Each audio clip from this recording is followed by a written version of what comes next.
Halo Sobat Cek Gambar, selamat datang kembali di channel ini, channel yang ngebahas seputar retail dan F&B. Oke teman-teman, kali ini saya akan membahas tentang Grey Alfamart yang kian tutup. Ada infonya banyak di minggu-minggu ini, infonya banyak tokonya yang tutup. Ada dari dikutip dari Tribun News, 400 Grey-nya tutup. Informasi yang didapat dari Solihin atau petingginya si Alfamart. Ini berdasarkan info seperti itu teman-teman. Tapi dibalik itu semua, kenapa ratusan gerainya ini tutup? Yaitu informasi yang saya dapat dari Tribun News ini itu adalah karena ada biaya sewa yang naik. Jadi kan kalau di bisnis retail ini khususnya seperti Alfamart dan Indomaret ini dia menyewa ya, ada jangka waktunya. Perjanjian sewanya biasanya 5 tahun teman-teman. Dari perjanjian awal ini saya informasikan buat teman-teman yang belum tahu, itu ada di 2 tahap biasanya dia sewa 5 tahun. Kalau dari bangunan ruko atau tanah kosong dia sewanya awal itu 3 tahun dulu.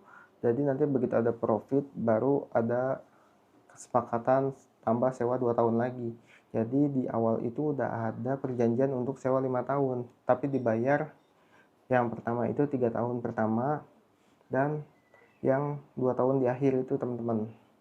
Jadi ada kenaikan di 2 tahun akhirnya itu, jadi total 5 tahun itu beberapa persen tapi nggak banyak. Dan berhubung banyak toko yang tutup, jadi seperti ini infonya. Jadi mereka sudah sewa 5 tahun, cuman mau diperpanjang sampai 10 tahun, nah tiba-tiba sewanya meledak dan mahal. Dan itu yang menyebabkan gerai-gerainya tutup. Dan kita kesampingkan itu dari mana sudut pandang seorang arsitektur toko melihat ini sebagai perbandingan aja ya. Indomaret dan Alfamart itu, kalau saya melihat view yang saya lihat dari tokonya Alfamart ini, tentang arsitektur tokonya itu banyak beberapa prinsipalnya yang standar-standar Alfa ini. Kalau khususnya untuk Alfa yang franchise-nya ya teman-teman, itu yang nggak standar, yang nggak ikut standar si prinsipal Alfamart-nya. Banyak beberapa dimulai dari kusennya, kusen aluminium kacanya yang nggak standar.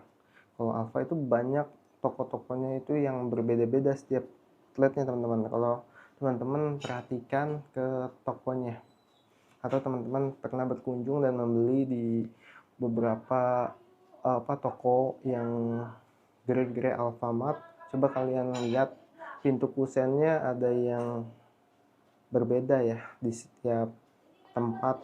Ada yang ada kolomnya, ada yang tidak ada kolomnya, terus ada yang teras dalamnya ada yang tidak ada teras dalamnya ya. Seperti itu kurang lebih. Beberapa si toko di Alfamart itu banyak yang nggak menyesuaikan ketentuan prinsipal yang mereka bikin dan buat sendiri teman-teman.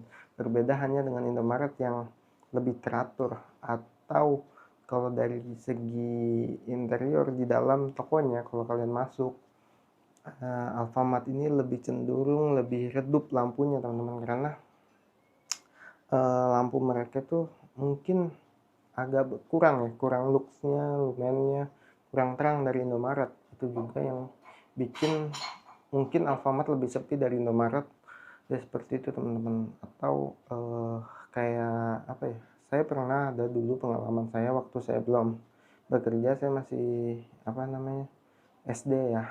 Saya waktu itu tinggal di Cilengsi dan itu ada Indomaret yang baru di Cilengsi itu, di Gerai Alam Stosa Limus dulu. Terus di depan-depanan sama Alfanya ini kalah saing, jualannya lebih parkirannya sepi, pengunjungnya nggak ada, jadi dia nggak bisa bertahan lama Alfamart di situ. Dari mulai tokonya aja pun lebih gelap secara tampilannya. Jadi di situ pengunjung lebih ke Indomaret. Jadi saya rasa ya bisnis ini retail ini seperti menyisahkan dua raksasa ya teman-teman. Apalagi nanti ada Family Mart yang akan terus bersaing dengan Conveninya. yang model-model balik lagi seperti apa namanya 7-Eleven dulu. Jadi bisnis retail ini seperti itulah bisnis retail. Jadi kita lihat aja nanti bagaimana perkembangannya, apakah Alfamart bisa bertahan. Menurut teman-teman bagaimana? Coba jawab di komentar ya. Oke, jangan lupa subscribe dan like-nya teman-teman. Thank you.